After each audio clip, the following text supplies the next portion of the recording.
ବୈକୁଣ୍ଠପୁରକୁ ଯାଉଛନ୍ତି।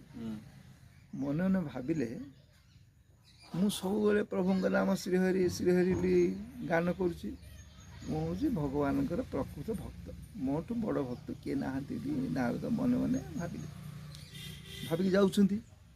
ବିଷ୍ଣୁ ବୈକୁଣ୍ଠ ଜାଣିଲେ ଯେ ନାରଦ ମୋ ପାଖକୁ ଆସୁଛନ୍ତି, ସିଏ ମନେ ମନେ ଭାବୁଛନ୍ତି ମୁଁ ଜଣେ ଗୋଟିଏ ପରମ ଭକ୍ତ। ଭଗବାନଙ୍କ ସେଟା ସହି ହେଲାନି। ଭାବିଲେ ଯିଏ ନିଜେ ଗର୍ବ କରିବ ମୁଁ ଭକ୍ତ ବୋଲି କହିବ, ସେ ତାପରେ ଗର୍ବ କେବେ ସହିପାରିନି, ଗର୍ଭଗନ୍ଧନ ବାହାନା ତାଙ୍କର। ତାପରେ ସେ ସମଦର୍ଶୀ, ସମସ୍ତ ସମାନ ମନୋଭାବ ଦେଖୁଛନ୍ତି, କାହାପରେ ସେ ପକ୍ଷପାତ କରନ୍ତିନି ବିଷ୍ଣୁ। ସେ ଏସବୁ ମନେ ଭାବୁଛନ୍ତି ଯେ ନାରଦ ଆସି ବୁଝିବା। ନାରଦ ହଠାତ୍ ଶ୍ରୀହରି ଶ୍ରୀହରି କହିକି ବୈକୁଣ୍ଠପୁରରେ ପ୍ରବେଶ ହେଇଗଲେ। ପ୍ରବେଶ ଯେତେ ହେଲେ ନାରଦ ଦେଖିଲେ ମହର୍ଷି କୁଆଡ଼େ କେମିତି ଆଜି ପଳାଇଲ ବୋଲି ସିଏ କହିଲେ, ନାଇଁ ପ୍ରଭୁ ମୁଁ ଆପଣଙ୍କ ପାଖକୁ ଦର୍ଶନ କରିକି ଆଇଲି, ଆଉ ଆପଣ ତ ନ ଦେଖିଲେ ମୁଁ ଖାଦ୍ୟ ମଧ୍ୟ ଖାଏନି କି ପାଣି ମଧ୍ୟ ପିଏନି, ଆପଣ ମୋର ସର୍ବେ ସର୍ବା ବୋଲିକି ସେ ବିଷ୍ଣୁଙ୍କୁ ଟେକିଲେ। ବିଷ୍ଣୁ କହିଲେ, ଭାବିଲେ ଆଉ କହିଲେ, ନାରଦ ଆଉ ତମ ସବୁ ସ୍ୱାସ୍ଥ୍ୟ ଭଲ, ଦେହ ଭଲ, ସବୁ ଭଲ ସାର୍ ପଚାରିଲା ପରେ କହିଲେ, ତମେ କେବେ ମର୍ତ୍ତ୍ୟମଣ୍ଡଳ ଯାଇଛ? ନାରଦ ଚମକି ପଡ଼ିଲେ, ମର୍ତ୍ତ୍ୟମଣ୍ଡଳରେ କ'ଣ ସାର୍? ନା ମୋତେ ଭକ୍ତଟି ମର୍ତ୍ତ୍ୟମଣ୍ଡଳରେ ଅଛନ୍ତି, ତମେ ତାକୁ ଦେଖିଛ? ନାରଦ ବଡ଼ ବିଶ୍ୱାସ ଲାଗିଲା, ବୋଲେ ମୁଁ ଏଡ଼େ ଭକ୍ତ, ମୋତେ ଦିନେ କେବେ ହେଲେ ଭକ୍ତରେ ହିସାବ କରିନାହାନ୍ତି। ମର୍ତ୍ତ୍ୟମଣ୍ଡଳ ଏମିତି କେଉଁ ଲୋକ ଅଛି ଏଡ଼େ ଭକ୍ତ ଯେ ମୋତେ ତା ନାଁରେ ଭଗବାନ କହିଲେ ବୋଲି ତାଙ୍କ ମନରେ ଦୁଃଖ ଲାଗିଲା। ଭାବିଲେ ମୋଠୁ ସିଏ ବଡ଼ ବୋଲି କହୁଛନ୍ତି, ତେଣୁ ତାକୁ କେମିତି କରିବାକୁ ପଡ଼ିବ ବୋଲି ଭାବିଲେ। ଭାବିକି ପ୍ରଭୁଙ୍କ ତାର ପ୍ରଭୁ କିଏ ସେଇଟା? ନା ଗୋଟେ ବେଲଗୁଣ୍ଠା ପାଖରେ ଗୋଟେ ଗାଁରେ ଅଛି, ତା ନାଁ ହେଉଛି ନିରାକାରପୁର। ସେ ନିରାକାରପୁରରେ ଜଣେ ସହଦେବ ସାହୁ ବୋଲି ଜଣେ ତେଲି ଜଣେ ଅଛନ୍ତି, ସିଏ ବଡ଼ ମୋର ପରମ ଭକ୍ତ ହେ ବୋଲି କହିଲେ। ନାରଦ ଚମିଗଲେ, ସହଦେବ ସାହୁ ଗୋଟେ ଏମିତି ଭକ୍ତ ଅଛି? ଭାବିକି ପ୍ରଭୁ କ'ଣ କରୁଛୁ? ନା ସିଏ ମୋତେ ସବୁବେଳେ ଡାକେ, ମୋର ମନେ ପଡ଼ୁଛି ତାକୁ ଥରେ ଦେଖି ଆସନ୍ତି ବୋଲି। ନାରଦ, ନାଇଁ ପ୍ରଭୁ ଏମିତି ହଠାତ୍ ଆପଣ ପଳାନ୍ତୁନି, ମୁଁ ଯିବି, ସେ ପ୍ରକୃତ ଭକ୍ତ ନା ନାହିଁ ତାକୁ ଟିକେ ପରୀକ୍ଷା ନିରୀକ୍ଷା କରି ଆସିଲି କି। ନାରଦ ଭାବିକି ପ୍ରଭୁଙ୍କର ନିର୍ଦ୍ଦେଶ ସାଙ୍ଗେ ସାଙ୍ଗେ ସେ ମନ ମିଳାରେ ବସିକି ସେ ବେଲଗୁଣ୍ଠା ପାଖରେ ଯେଉଁ ଅଛି ନିରାକାର ସାହୁ ଯେଉଁ ଅଛନ୍ତି, ସହଦେବ ସାହୁ, ତାଙ୍କ ପାଖରେ ଆସି ସେ ପହଞ୍ଚିଗଲେ। କିଏ ପହଞ୍ଚିଗଲେ?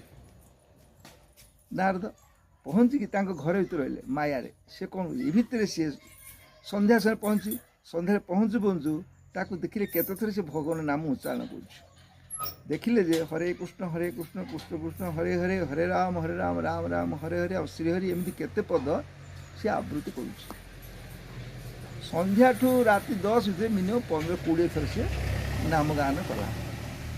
ସକାଳ ପାଇଲା, ସ୍ନାନ କରିଗଲା, ସ୍ନାନ ଯେ ବନ୍ଧରେ ଆସୁଛି ସେ ଭିତରେ ଶ୍ରୀହରି ଶ୍ରୀହରି କି 10-15 ଥର ବୋଲୁଛି, ହରେ କୃଷ୍ଣ ବୋଲୁଛି। ଏମିତି ବୋଇଲା ପରେ ତାପରେ କ'ଣ ତାର ବଳଦ ଫଳଦ ତାକୁ ଥିଲେ କଥାବାର୍ତ୍ତା ହେଲା, ତାକୁ ଧରି ଚାଷବାସ ଏ କାମ କଲା। ସେ ଭିତରେ ମଝି ଶ୍ରୀହରି ଶ୍ରୀହରି ଶ୍ରୀକୃଷ୍ଣ ଶ୍ରୀକୃଷ୍ଣ ସେ ଲୋକଟି ଗାନ କରୁଛି। ତାର ତ ବେଉସା ହେଲା, ତେଲ ବିକିଲା। 10ଟା ସେ ଘରୁ ପଖାଳ ଭାତ ଖାଇଲା, ଫେର ଆଉ ତେଲ ସୁରା ଧରିକିରି ଶ୍ରୀକୃଷ୍ଣ ଶ୍ରୀକୃଷ୍ଣ ଶ୍ରୀହରି ଶ୍ରୀହରି ଶ୍ରୀରାମ ଶ୍ରୀରାମ ଶ୍ରୀରାମ ଜୟ ରାମ ଏମିତି ବିଭିନ୍ନ ନାମ ସେ ଗାନ କରୁଛି। ସେ ତେଲ ସୁରା ଧରିକିରି ସେ ପାଖ ଗାଁକୁ ବିକିବା ପାଇଁ ଚାଲିଗଲା। ସହଦେବ ସାହୁ ଯାଉ ବାଟରେ ଥରେ ଏଥର କହୁଛି, ଯେଉଁଠି ଆଫସା ପଡ଼ିଯିବ ଡେଇଁ ପଡ଼ିଲା ତେଲ ପଡ଼ିଯିବ ପୁରା ବୋଲି ଭାବିକି ସେ ଡାକଟା ବନ୍ଦ କରୁଛି। ଏମିତି କରି ଅଭ୍ୟାସ ଭାବରେ ଅନ୍ତତଃ 400-500 ଥର ଖଣ୍ଡେ ସେ ଦିନ ଭିତରେ ସେ ଆବୃତ୍ତି କରିଛି। ଏମିତି 4-5 ଦିନ ନାରଦ ଦେଖିକି ନାରଦ ଭାବିଲେ ଇଏକୁ ଭକ୍ତ ଲେଖାରେ ପକେଇନି, ଭାବିକି ସିଏ କହିଲେ 4-5 ଦିନରେ କେତେଥର କି 1000-1500 ଥର ଲିଷ୍ଟ ଧରିକିରି ବିଷ୍ଣୁଙ୍କ ପାଖରେ ହାଜର ହେଲେ। ବିଷ୍ଣୁ ପାଖକୁ ଯେମିତି ଆସିଲେ, ବିଷ୍ଣୁ କହିନାହାନ୍ତି ତୁ ଯାଇକି ତାକୁ ଚେକ୍ କରେ କ'ଣ କରୁଥିଲି। ସେଇଠି ଯେମିତି ଗଲେ ନାରଦ ଦେଖି ବିଷ୍ଣୁ ଭାବିଲେ କ'ଣ କଲ, ଆଉ କେଉଁଠି ଭଲ କୁଆଡ଼େ ଯାଇଥିଲ କ'ଣ ସବୁ ପଚାରିଲେ। ନାଇଁ ପ୍ରଭୁ ଆପଣ ଯେମିତି କହିଲେ ନା ବେଲଗୁଣ୍ଠା ପାଖରେ ସହଦେବ ସାହୁ ତା ଘରୁ ଯାଇଥିଲା, ଆଉ ଆପଣ ଭୁଲରେ କିଏ କହିଛି ନା ସେ ପ୍ରକୃତିରେ ଆପଣଙ୍କର ଡାକଟା 1000-1500 ବୋଲିଥିବ 4-5 ଦିନ ଭିତରେ, ଆପଣ କି ସେ ଭକ୍ତ ହଉ ବୋଲି ଭଗବାନ କ'ଣ କଲେ, ସେ ଗର୍ବ ଭାଙ୍ଗିବା ପାଇଁ ସେ କହିଲେ ହଉ ଛାଡ଼ ସେ କଥା, ସେଥିରେ କ'ଣ ମିଳିବ କହିପାରିବୁନି। ମୋର କାଲିଠୁ କ'ଣ ହେଇଛି, ବେକଡ଼ା ଧରିଦେଇଛି, ବେକଡ଼ା ଧରିଦେଉ ଆଉ ମୁଁ ଏ ପକା ସେ ପକା ସହଲ ଭଲ ହେଇପାରୁନି। ଏଇ ଭିତରେ ମୁଁ ଅଶ୍ୱିନୀ କୁମାର ବଦ୍ୟ ଡକେଇଲି, ଅଶ୍ୱିନୀ କୁମାର ବଦ୍ୟ କ'ଣ କଲେ ମୋ ପାଖରେ ପହଞ୍ଚିଲେ। ସେ କହିଲେ ଆଜ୍ଞା ଗୋଟେ କାମ କରନ୍ତୁ, ଗୋଟେ ତେଲ ଗିନାଡ଼ି ଧରିବେ, ଆକୁ ସ୍ୱର୍ଗ ମର୍ତ୍ତ ପାତାଳ ରସାତଳ ଭୂତଳ ଯେତେ ପ୍ରକାର ଅଛି ସବୁ ଜାଗାରେ ବୁଲି ଆଇବାକୁ ପଡ଼ିବ। ତାର ଟୁପାଇଲେ ତେଲ ପଡ଼ିଲେ ହେବନି।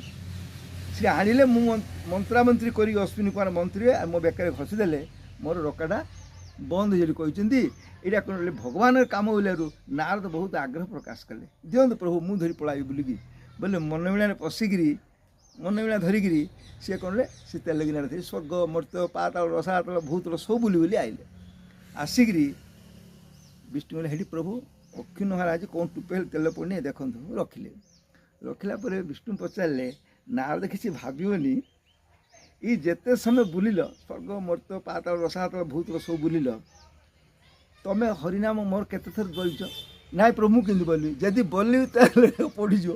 ମୁଁ ଏଇ ଦୃଷ୍ଟିରେ ସେ ଗିନା ପରେ ମୋ ଆଖିଟା ନିକ୍ଷେପ କରିଛି ସିନା ମୁଁ ଅନ୍ୟ ଆଡ଼େ ହଲଚଲ ଆଉ ହେଇନି। ସେଥିପାଇଁ ମୋର ତେଲ ଆଣିଲା ହେଲା ଠିକ୍ ନେଇକି ବୋଲେ ମୁଁ ସେଇଟା ଠିକ୍ କଥା କହୁନି ଯେ ତମେ ବାବାଜୀ ଲୋକ ଡେଲି ଖାଇଲ ପିଇଲ କିଛି କାମ ଧନ୍ଦା ଅମୃତ ଖାଉଛ ଖାଦ୍ୟ ବିଲୁଡ଼ା ନେଇ ତମେ ଦିନକୁ ଦିନ ଲକ୍ଷ ଲକ୍ଷ ପଦ ମଧ୍ୟ ବୋଲେଇ ପାରିବ ମୋ ନାଁରେ। ମାତ୍ର ଜଣେ ମର୍ତ୍ତ୍ୟର କର୍ମଜଞ୍ଜାଳ ଭିତରେ ଥାଇକିରି ତେଲ ବିକିକିରି ସେ ଭାର ଧରିକିରି କେତେ ଥର ବୋଲୁଛି ନା ଭାର ବୋଲିଥିବ 20-25 ଥର ଖଣ୍ଡେ ବୋଲିଥିବ ତେଲ ଭାର। ତେଲ କାଳେ ପଡ଼ିଯିବ ପୁରା ତାର ନଜର ଅଛି ସେ ଭିତରେ ମଝି ମଝି ବୋଲୁଛି। ହେଲେ ପ୍ରକୃତିରେ ସିଏ ପରମ ଭକ୍ତ ନା ତମେ ପରମ ଭକ୍ତ ତମେ କା ମୋତେ କୁହ ବୋଲିକି ସିଏ ବିଷ୍ଣୁ କାହାକୁ ପଚାରେ ନାରଦଙ୍କୁ ପଚାରେ। ନାରଦ ଲଜ୍ଜିତ ହେଇଗଲେ। ପ୍ରକୃତ ଜଣେ କର୍ମଜଞ୍ଜାଳ ଭିତରେ ଥାଇକିରି ପ୍ରଭୁଙ୍କ ନାମ ଯିଏ ଉଚ୍ଚାରଣ କରେ ସିଏ ହିଁ ପରମ ଭକ୍ତ। ଭଗବାନ କହିଲେ ଯେ ଜଣେ କର୍ମଜଞ୍ଜାଳ ଭିତରେ ଥାଇକିରି ତମେ ତ ନିତିବ ଦେଖୁଛ ଭଗବାନର ଗୋଟେ ଶକ୍ତି ଅଛି ନୀତି ପରମେଶ୍ୱର ମୋତେ ଦେଖୁଛ ତେଣୁ ତୁମର ବିଶ୍ୱାସ ହେଉଛି। ମାତ୍ର ମର୍ତ୍ତ୍ୟମଣ୍ଡଳରେ ମୁଁ କାହାକୁ ଦେଖା ଦିଏନି। ମର୍ତ୍ତ୍ୟମଣ୍ଡଳରେ ମୋତେ କ'ଣ ଦେଖିଛି କି? ମାତ୍ର ଯଦି ଲୋକଟା ମୋର ସତ୍ତା ଅଛି ବୋଲି ଜାଣିକିରି ମୋତେ ଏକାଗ୍ରଚିତ ଯେ ଭକ୍ତି କରୁଛି ନଥିବା ଲୋକ ଥିବ ବୋଲି ଭାବୁଛି ମୋ ପ୍ରତି ଅନୁରକ୍ତ ହେଇଛି ମୋ ଭାବନା ପ୍ରତି ତାର ଯଦି ବିଶ୍ୱାସ ଅଛି ଯଦି ମୋତେ ବାରମ୍ବାର ନାମ ଉଚ୍ଚାରଣ କଲା ତାକୁ ମୁଁ ଭକ୍ତ ରୂପେ ଗଣିବି ନା ନାହିଁ। ତେଣୁ ସିଏ ହେଉଛି ମୋର ପରମ ଭକ୍ତ।